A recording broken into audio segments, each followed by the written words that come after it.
this whole book is a dialogue that Habakkuk is having with God, which is a great picture of what we should be doing in prayer. So, of course, he then kind of brings up certain things about the Chaldeans or the Babylonians, as he says that, God, are you not everlasting? Will we die, basically? He says, you have appointed the Babylonians for judgment. You have marked them for correction. How can you use the Babylonians to judge your people, God's people, the chosen people? So, of course, he makes his case. Now, here's what he says here. Verse 1 of chapter 2. Of course, we're not going to get too far today. Again. So, here it is. He said, I will stand my watch and set myself on the rampart. I will watch to see what he will say to me and what I will answer. And I'm corrected. And of course, we've been in this passage a lot, but I have to tell you, man, this passage has made such an impact on my life. We talked about the fact that Habakkuk was saying, I'm going to stand my watch, that is, not back down, but I'm going to go ahead and hold my position. I'm going to go to the rampart. And we talked about this in depth a few weeks ago, about the rampart. This word rampart is a tower, like a tower that is on a castle wall that's for defensive purposes. And of course, this word rampart is talking about the fact that this place, that this tower Habakkuk was going to on a regular basis, that's where he was meeting up with God.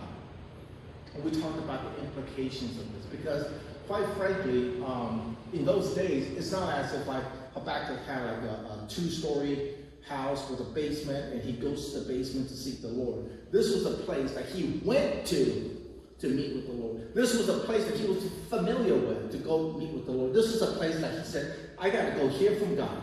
So he goes there.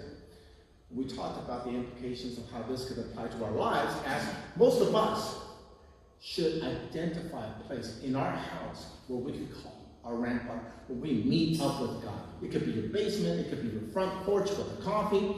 For Jody and I, as we walk down the stairs of our new house, we turn left, that little room that is the sitting room, that is our rampart. In fact, we're having a plaque made that says our rampart. Here's the thing. This place, we talked about a few weeks ago, is the place that you're able to go. You know that this is where you are going to go to meet up with God, to sit down, read the Bible, meet up with God. And again, we talked about the fact that you got to do it in the morning because His mercies are new every single morning. Not His mercies are new towards the afternoon, where if you feel like it, if you have energy or if you have nothing else to do, there's nothing on TV, then you could seek His mercies, which are meet up with Him every single morning. But as I've been reading over this verse and looking at the language, man, this word rampart is amazing. I'll just kind of say this. How many of you guys know that during the life of Jesus, the disciples came to Him only one time to ask Him, teach us this one thing? Remember that? In the Gospels, the disciples all came to Him in one accord and said, Jesus, teach us to pray. Teach us to pray. I love this. Now, here's the thing. If you were like one of the disciples, would this be the one thing you asked Jesus to teach you? Think about it. It's been about like 1.5, 2 years that they've been hanging out with Jesus on the date walk, night and day, right? Every single moment.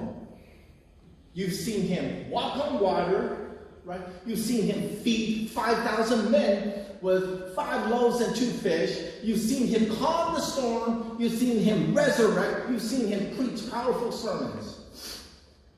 So, I'll throw it out to you. If you guys were to put yourselves in the shoes of the disciples, what is the one thing you would ask Jesus to teach you? Maybe you're thinking, I want to be a humanitarian. I want to feed the world. So I want Jesus to teach me how to divide 5 loaves and 2 fish to feed everybody on the planet.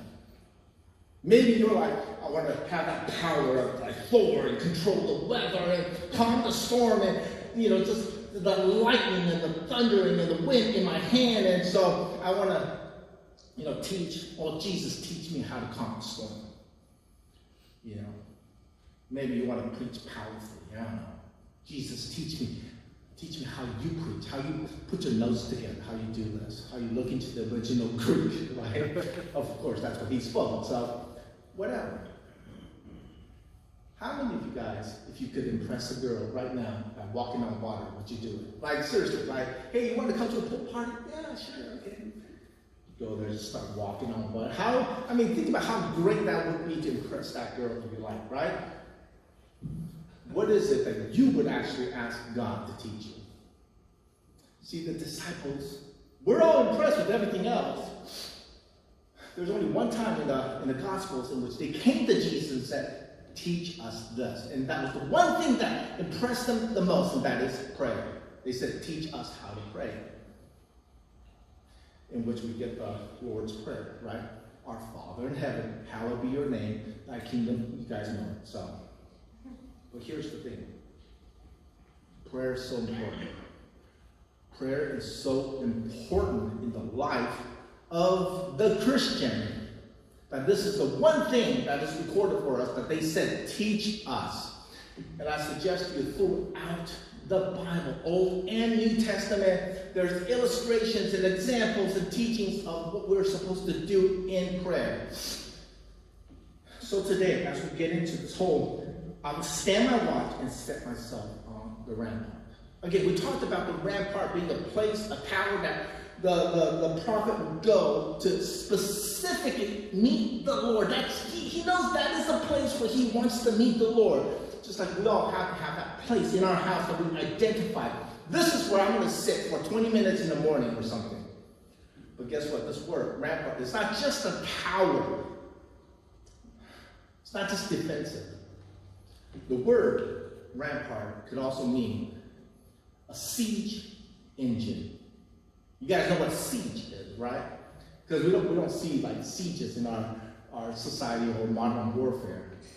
But when an ancient army wanted to conquer a land, they had to siege a city because everybody runs into the city to avoid the army. But they had to surround it and lay siege to the city. The purpose is to force the king or the governor or whoever to surrender. This is the word for rampart. Another word for rampart, I should say, is that siege machine, if you will. So when you think about it and apply it to going to your place where you can identify in your house to spend time with the Lord, not just to listen to worship music, but to read, to hear from him, and then to pray. What you are doing is you should be laying siege to what Satan's doing in your life or around you. Now, I'm not saying you go toe-to-toe with Satan. That's not what I'm saying. You know, there's well-meaning pastors, me and you, Satan, we're gonna, no. Always put Jesus between you and Satan, right? But when you pray, invoke the heavens to lay siege, maybe on that marriage that is new or struggling, right? Maybe Satan's got his way with your husband or wife.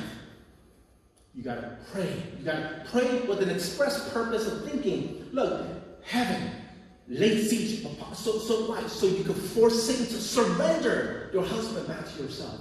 You can force, maybe you've got a situation where you're married to a Gomer, like Hosea, right? Lay siege to what Satan's doing in your life, in her life, so that at some point, Satan surrenders her back to yourself. You guys understand how important prayer is? Yes, we get the picture of prayer being incense that is lifted up to God, that is a sweet aroma to him and all these things. But warfare is happening when the Bible says that we are soldiers of Jesus Christ. This is, when we go to battle, it's on our knees. And when we go to battle on our knees, the picture is you are laying siege upon Satan. What he's doing in your life or in your husband, your kids might be struggling with alcohol or whatever. Lay siege, because why? The whole purpose of prayer is to force Satan to surrender. Just like an army, when they laid siege upon a city, is to force that city to surrender.